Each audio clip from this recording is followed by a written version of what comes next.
네. 우리 하나님께 영광의 박수 한번 하시겠습니다.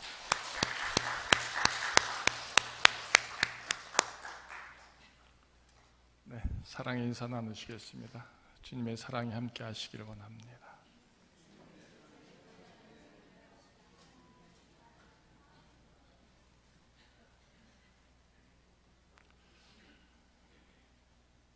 하나님이 저와 여러분 각자에게 어떤 뜻과 계획과 말씀을 주실 때 하나님이 어떻게 임재하여 그 말씀을 주실까요? 하나님이 임재하셔서 저와 여러분들에게 말씀을 하실 때 천둥 번개가 치고요, 무섭게 큰 소리로 임재하실까요? 아니면 아주 조용히 오실까요? 여러분 한번 상상해 보시죠. 여러분들이 한번 상상해 보시죠. 하나님의 그 거룩한 일들을 내게 주실 때 어떤 방법으로 어떻게 내게 오셔서 주실까? 천사들을 보내신다. 그 천사가 누구일까? 한번 생각해 보시죠. 무섭도록 큰 소리 나고 번개가 치고 뭐 그런 식으로 오실까? 아니면 나도 모르는 사이에 내 옆에서 오실까? 가까이 계실까? 여러분 한번 상상해 보셨나요?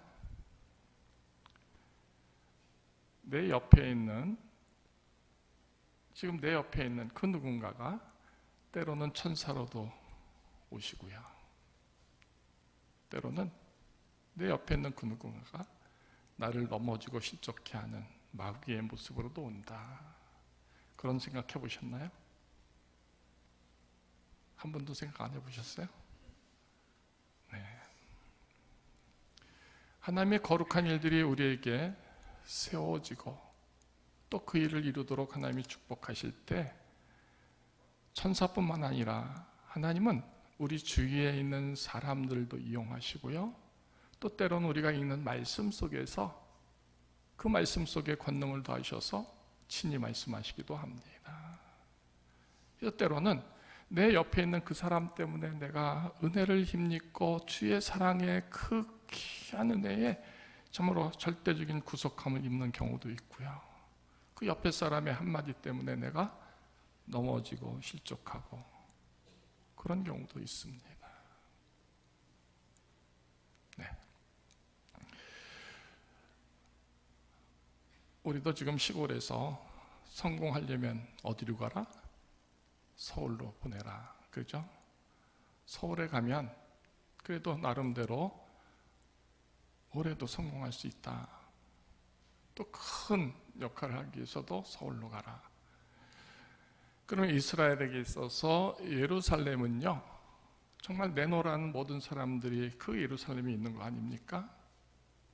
왕도 거기에 있고 대제사장도 거기에 있고 또 내노라 하는 모든 지혜로운 사람, 능력 있는 사람, 권능 있는 사람들이 다 예루살렘에 있습니다. 그렇지 않을까요? 근데 오늘 가장 시골입니다. 갈릴리 나사렛이란 동네, 거기에 천사가 갑니다. 가브리엘이. 누구에게로? 요셉과 마리아에게로. 여러분 믿겨지십니까? 그 허다한 인재들이 있는 예루살렘으로 천사가 가는 게 아니라 가장 작고 작은 누구도 상상할 수 없는 그곳으로 천사가 갑니다. 그리고 나타나시는 것이죠. 현현에야 말씀하십니다. 요셉과 마리아에게로. 이 전제가 굉장히 중요한 게 뭐냐 하면 저와 여러분들 속에 하나님이 말씀하실 때가 있습니다. 하나님이 사랑하실 때가 있습니다. 하나님이 부르시고 쓰실 때가 있습니다. 그래서 누군가를 보낼 때 우리는 그 보내심을 받아들일 수 있는, 받아들이려고 하는 그 모습이 과연 있는가라는 것이죠. 우리 이렇게 표현합니다. 나 같은 사람에게 왜 이렇게요? 아무리 천사가 나를 향하여 수십 번, 수백 번 온다 할지라도 우리는 그것을 믿지 못하는 그것을 우리는 갖고 있습니다. 왜? 나는 자격이 없으니까. 그렇죠?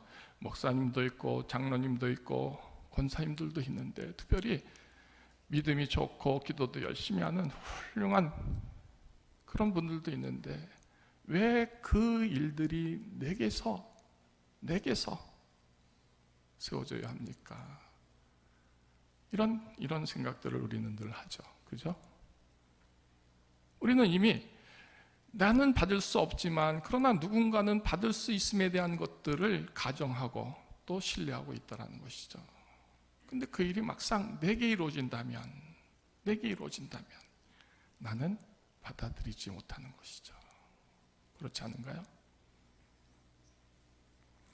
하나님의 특별한 뜻과 계획 속에서 그 일이 정말 내게로 세워지기를 원하셔서 천사를 보낸다 할 때 나는 그 부름 앞에, 그 찾으심 앞에 아멘, 그 일이 내게 이루어지기를 원합니다 하고 정말 묻지도 따지지도 않고 그 주신 말씀을 받아들이는 그 모습이 있겠느냐.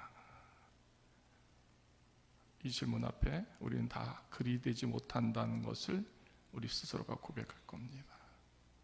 서로 이 시간 하나님이 천사를 통하여, 천군 천사를 통하여 우리 각자에게 그 보내심을 받고 그래서 내게 어떤 말씀을 주신다 할지라도 그 일이 내게 이루어지기를 원합니다 하고 받아들일 사람이 과연 몇 명이든가? 아마 없을걸요. 왜? 그 일은 내 몫이 아니고 내 게 아니고 또 다른 예루살렘에 있을 그 귀한 정말 대단한 사람들이 받아야 할 몫이라고 생각하는 것이죠. 오늘 이 얘기를 중점적으로 저와 여러분들이 묵상하기를 원합니다. 과연 지금 하나님이 천사들을 보내서 내게 말씀하실 때 그게 어떤 말씀인지 나는 받아들일 수 있는가? 아, 주님이 내게도 오시는구나. 아, 주님이 천사가 내게도 오시는구나. 아, 이 말씀이 내게로 향한 하나님의 뜻이고 사랑이고 구속이구나 하고 받아들일 수 있겠는가?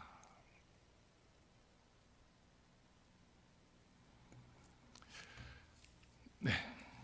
그래서 26절 서론에 갈릴리 나사렛이란 동네, 이것을 중점하여 성경은 말해주고 있는 겁니다. 예루살렘도 아닙니다. 그 나사렛에 사는 그 작은 사람들, 정말 이름도 존재도 별로 드러날 수 없는 요셉과 마리아라는 사람에게 천사가 와서 이제 이렇게 말하는 것이죠. 은혜를 받은 자여 평안할지어다, 주께서 너와 함께 하시도다. 이 표현에서조차 우리는 이미 받을 마음이 있을까요? 그런 천사들의 음성을 우리는 정말 기쁨으로 받을까요? 은혜를 받은 자여 평안할지어다, 주께서 너와 함께 하시도다. 서로 이런 말씀을 들을지라도 우리는 인사치레로 받지 않을까요? 그냥 인사를 하는구나 하고.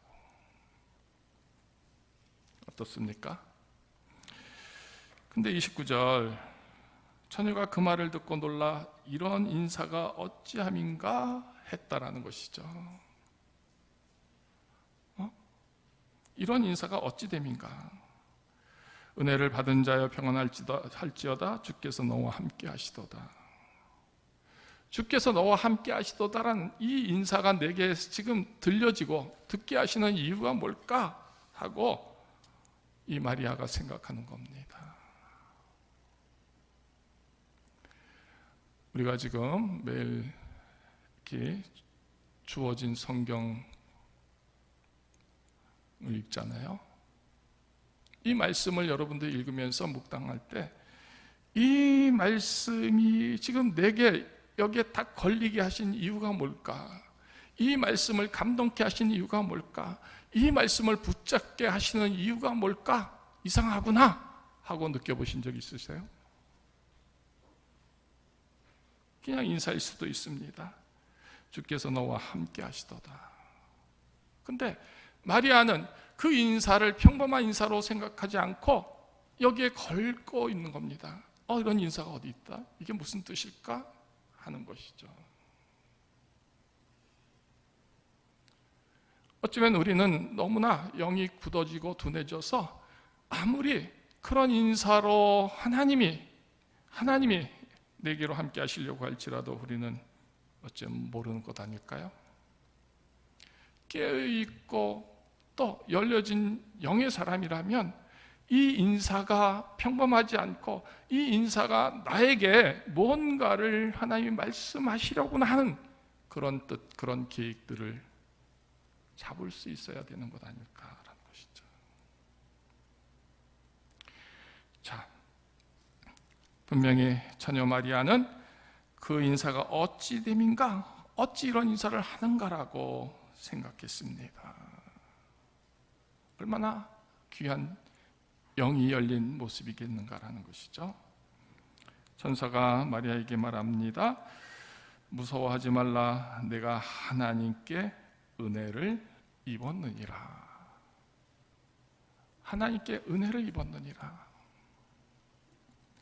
저가 이 시간 여러분 각자에게 조용히 둘씩 만나서 당신이 하나님께 은혜를 힘입었습니다 한다면 여러분 믿겠습니까?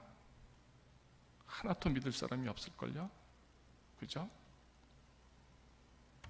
그때 그 표현 속에서 또 이렇게 말합니다. 내가 잉태하여 아들을 낳으리니 그 이름을 예수로 하라. 하나님께 은혜를 입었는데 그 일이 뭐냐? 내가 잉태하여 아들을 낳고 그 이름을 예수로 하라. 그래서 32절 그가 큰 자가 되고 지극히 높으신 이의 아들이라 일컬어질 것이요 주 하나님께서 그 조상 다윗의 왕위를 그에게 주실 것이다. 얼핏 보면 엄청난 축복을 지금 부여받고 있는 거잖아요. 그죠? 근데 자신의 존재는요, 갈릴리입니다. 나사렛이라는 지극히 작은 동네에 그 존재도 이름도 지극히 약한 그 마리아입니다. 왕은 아무나 되나요? 그죠? 아무나 될 수 있다면 믿었겠지만 그 조상 다윗의 왕위를 그에게 줄 것이다 할 때 과연 이 선포된 말씀들을 받아들일 수 있을까라는 것입니다. 여기서 우리는요, 우리가 하나님의 말씀을 들을 때 그 말씀이 당신에게로입니다 할 때 우리는 듣든가요? 받든가요? 순종하든가요? 받을 수 있을까요? 아마 없을 겁니다. 때로는 축복이든 때로는 권면이든 때로는 책망이든 때로든 격려와 칭찬이든 그 어떤 것도 우리는 들으려고 하지 않습니다. 그 얘기가 내 얘기고 그 얘기가 나를 통해서 세워질 일들임을 우리는 전혀 생각지 않습니다. 적어도 좋은 것, 그것은 내 거가 되기를 원하지만 적어도 책망이요 근신이요 깨어있기를 원하고 힘을 내기를 원하고 바꿔지기를 원하는 그런 권면에 대해서는 그 얘기는 내 얘기가 아니라 저 사람의 얘기고 딴 사람의 얘기가 되기를 우리는 그저 그렇게 무시하고 또 흘려보내지 않습니까? 정녕 그 조상 다윗의 왕위를 그에게 줄 것이다 할 때 믿어질 수 있겠는가? 여러분의 아들이 벼랑간에 왕이 될 것이다 한다면 믿겠습니까? 믿어질 수 없는 이 얘기를 지금 천사가 하는 것이죠. 영원히 야곱의 집을 왕으로 다스릴 것이며 그 나라가 무궁하리라. 이 정말 납득할 수 없는 뜬금없는 얘기를 천사로부터 들을 때 지금 마리아는 어떤 마음일까요? 어떤 생각일까요? 어떤 감정일까요? 믿겨질까요? 아닐 겁니다.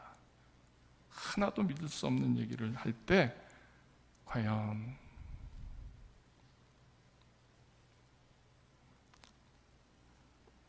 어떤 마음이 될까? 어떤 모습이 될까? 헤아려 보지 않을 수가 없는 것이죠. 마리아가 이렇게 고백합니다. 나는 남자를 알지 못하니 어찌 일이 있겠습니까? 완전한 부정이죠. 불가능한 일입니다라고 말하는 것입니다.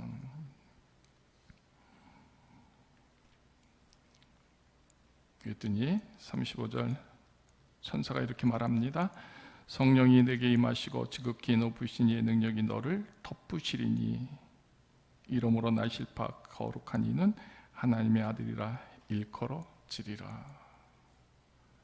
자, 지극히 높으신 이의 능력이 너를 덮으실 것이다.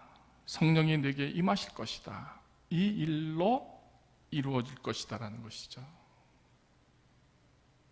이 분명한 선포됨의 하나님의 약속을 하나님을 믿는 저와 여러분들은 지금 받아들일 수 있습니까? 진짜 묻습니다. 여러분 각자 믿음에 있다면 하나님이 이 약속을 성령이 내게 임하시고 지극히 높으신 이의 능력이 너를 덮어서 그 일을 이루어 주실 것이다 하고 누군가가 선포할 때 그렇구나, 아멘 할 수 있겠습니까? 우리는 우리의 선 지혜로, 선 경험으로 또 내가 갖고 있는 그런 모든 경험들을 통해서 판단할 때 분명히 있을 수 없는 아니라 하는 이 대답에 서게 될 것입니다. 한마디로 말하면 믿음이 있으되 그 믿음의 범주를 통하여 하나님이 내게 이루실 일들에 대한 것들을 받아들일 수 있고 또 그 받음으로 행할 수 있는 그 모든 아멘이 우리에게는 없다라는 것이죠. 정도의 차이는 있겠지만 크고 작은 하나님의 약속들이 여러분 속에서 그 일 때마다, 그 사건 때마다, 그 상황 때마다 하나님이 이렇게 말씀하신다면 여러분들은 믿습니까? 이 말씀을 붙잡고 그래, 내가 이 일에 능히 하나님의 은혜를 힘입기를 원합니다. 그래서 그 모든 일들을 풀고 헤쳐나가고 의지해서 감당할 수 있는 그 믿음들이 있느냐라는 것이죠. 여러분들 있습니까? 우리 각자가 처한 상황 속에서 우리의 기도 제목이 분명히 서 있을 때 그 일에 대하여 성령이 내게 임하시고 지극히 높으신 이의 능력이 너를 덮어주실 것이다. 그래서 그 결말이 참으로 생명의 열매가 될 것이다 선포될 때 아멘 하고 할 수 있겠는 거라는 것이죠.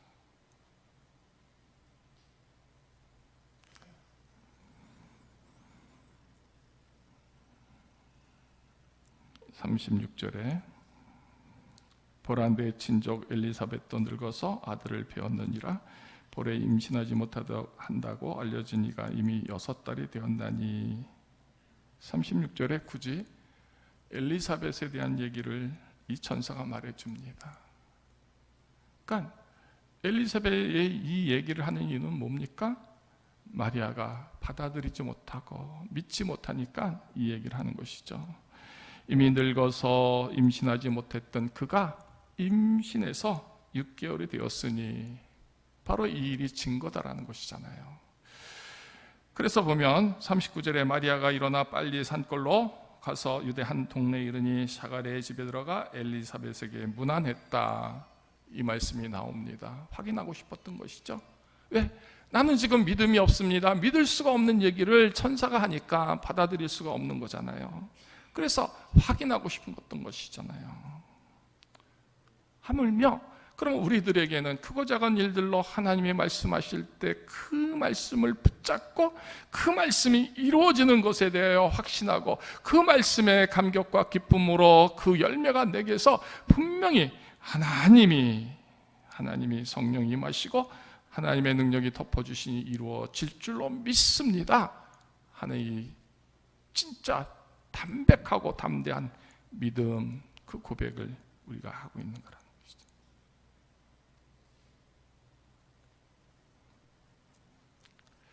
천사는 한마디로 다시 말합니다. 하나님의 모든 말씀은 능하지 못함이 없느니라. 때로는 장로님의 기도를 통해서, 때로는 권사님의 기도를 통해서, 때로는 성가대의 찬양을 통해서, 때로는 하나님의 말씀과 설교를 통해서 하나님이 이 말씀의 귀한 언약들을 저와 여러분들에게 듣게 하실 때 우리는 그 말씀을 과연 붙잡고 이런 고백, 하나님의 모든 말씀은 능하지 못함이 없음을 믿습니다.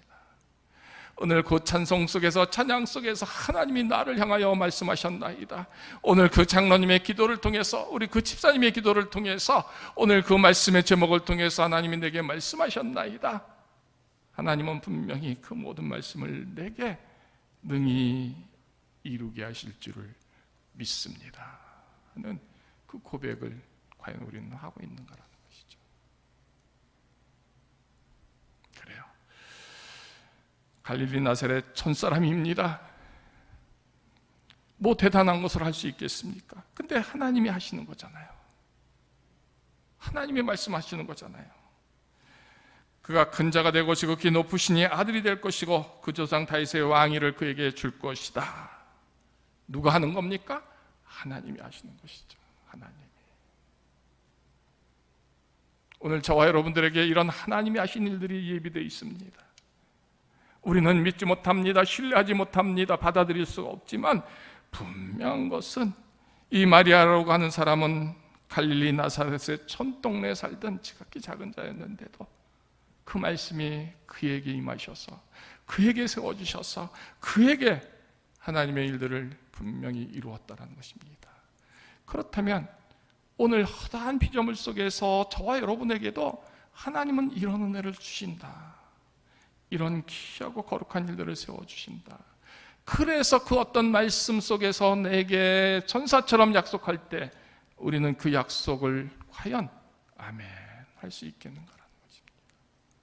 이것이 실로 필요한, 이게 진짜 필요한 우리의 믿음이 되어야 한다는 것이죠. 38절 마리아가 이렇게 말합니다. 주의 여정 이혼이 말씀대로 내게 이루어지이다. 정말 이런 고백을 할 수 있겠습니까? 내가 하나님을 사랑합니다. 내가 하나님의 상명입니다. 나는 하나님의 일꾼입니다. 하나님, 그 하나님을 향하여 이처럼 평생을 섰사오니 이제 그 말씀대로 내게 이루어지기를 원합니다. 할 수 있겠는가라는 것이죠. 이 말씀은요, 그들의 율법으로 보면 참담한 사건입니다. 자, 약혼한 처녀가 임신을 했다. 율법으로 엄청난 정죄를 받아야 되는 것이죠. 아무리 천사가 좋고 귀하고 거룩한 축복을 주신다 한들 이 임신이 된다고 할 때에 그가, 그 여인이 누려야 할 그 고통과 비난과 슬픔과 아픔은 형용할 수 없는 참담한 일들이 가득하게 됩니다. 근데 뭐라고 그럽니까? 주의 여정이오니 했습니다. 우리는요, 벌써 이것인가 저것인가 계산하죠? 손해인지 혹은 이익일지, 해도 되는지 안 되는지를 다 계산합니다. 조금이라도 그 일의 결말이 참담하다면 우리는 결코 안 할 겁니다. 왕의 왕이 내게서 나온다 할지라도 지금 내가 감당할 일들이 참담함이고 슬픔이고 어려움이라면 누구도 피해갈 겁니다. 왜? 우리는 적당한 선에서, 적당한 곳에서, 적당한 모습으로 하나님의 일들을 하기를 원하니까요. 손해보지 않아야 되고, 피해보지 않아야 되고, 어려움 당하지 않아야 되고, 십자가를 지는 일이 없어야 되고, 사람들에게 도를 맞지 말아야 하는 그런 범주 속에서 적당히 세워질, 적당한 역할에 적당한 쓰여짐에 주신다면 하겠습니다 하는 것이 솔직한 우리의 모습 아닐까요?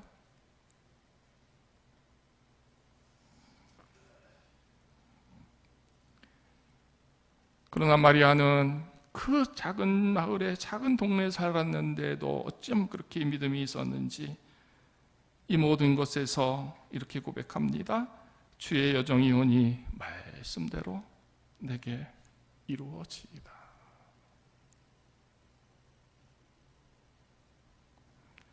그 결말이 뭡니까? 말씀대로 이루어지이다 했으니까 이제 우리 주 예수 그리스도가, 아기 예수가 그 마리아의 태중에서 잉태된 것이고요, 베들레헴에서 태어나는 것이죠. 보십시다. 만약 마리아가 그 말씀을 받아들일 수 없었고 싫다 했으면 어떻게 됐을 것 같습니까? 물론 다른 이의 태를 통해서 주님은 오셨겠지만 그 목과 그 역할과 그 결말은 결코 마리아의 몫이 되지 못했겠죠. 그렇지 않을까요? 마리아의 몫이 되었습니다. 아기주 예수 그리스도는요. 왜? 말씀대로 내래 이루어지이다 했으니까요. 주님이 정녕 우리에게 오시고 우리에게서 그 거룩한 대속의 은혜, 영원한 생명의 그 자녀됨에 그 주시는 일들이 이루어지는 그 시작은 뭘까요? 마리아처럼 그 말씀이 내게 이루어지이다. 왜? 나는 주의 종입니다. 주의 생명입니다. 주님이 하시는 일들이 내게 이루어지기를 원합니다. 그렇게 순종할 때 이 주 예수 그리스도가 이 땅에 오심이 열려진 겁니다. 저와 여러분들 속에 믿음의 열매가 되는 그 시작은 뭔지 아십니까? 누군가가 내게 지나가는 말로도 그 귀한 언약들을 주고 말씀들을 주고 권면들을 줄 때 그 말씀을 받아들이고 순종하고 말씀이 이루어지기를 원합니다. 그러니까 말씀을 그냥 무시하는 게 아니라 붙잡고 그 말씀이 내게 선포되는 것으로 받아들여서 아멘 할 때 바로 거기에서 귀한 열매가 잉태되는 것이다라는 것이죠. 따라서 저와 여러분들 속에 오늘도 그 뭔가 하나님의 말씀과 언약이 우리를 향하여 이렇게 내려지게 됩니다. 그건 내 거가 아니고 그건 내가 이룰 수 없고 그건 내가 할 수 없으니 다 우리는 지나쳐 버리죠. 왜? 그것을 받아들이기에는 내가 너무 힘드니까, 내가 너무 무거운 짐이 되니까. 어쩌면 우리는 가볍고 쉽고 편하게 갈 수 있는 그 길을 원하는데 이 일이 내 몫이 되기를 싫어하니까, 또 나 같은 믿음도 없고 나같이 기도도 안 하고 나같이 아무것도 할 수 있는 그 일이 없는 내 작은 믿음 속에 뭘 하려 할 때 우리는 그 어떤 하나님의 언약도 결코 내 것으로 잡을 수가 없는 것이죠. 분명한 것은 이 어떤 것도 다 하나님의 말씀은 능하심이 가능하다. 하나님의 성령이 임하시고 하나님의 능력이 내게 임하시니 나는 안 되는데, 나는 할 수 없는데 하나님이 하시게 하시니 이 일이 이루어질 줄을 믿습니다 할 때 거기에 그리스도의 거룩한 탄생, 그 생명의 구원이 우리 각자에게서 세워진다는 것입니다. 오늘 저와 여러분들 속에 말씀대로 이루어지기를 원합니다 하는 그 말씀을 붙잡고 말씀을 내 걸로 받아들일 수 있는 그것이 믿음이 되는 겁니다. 이 믿음의 세움을 우리 주님을 기다리는 이 마지막 시간에 다시 한번 주님 오심을 기다리면서 내 믿음을 세우고 내가 그렇게 순종함이 되는 그런 고백으로 나아가는 우리 모두가 되시어서 진짜 그 약속된 말씀이 내게 이루어지고 세워지고 열매가 되는 축복을 누리는 우리 성도 여러분 모두가 되시기를 주님의 이름으로 축원합니다.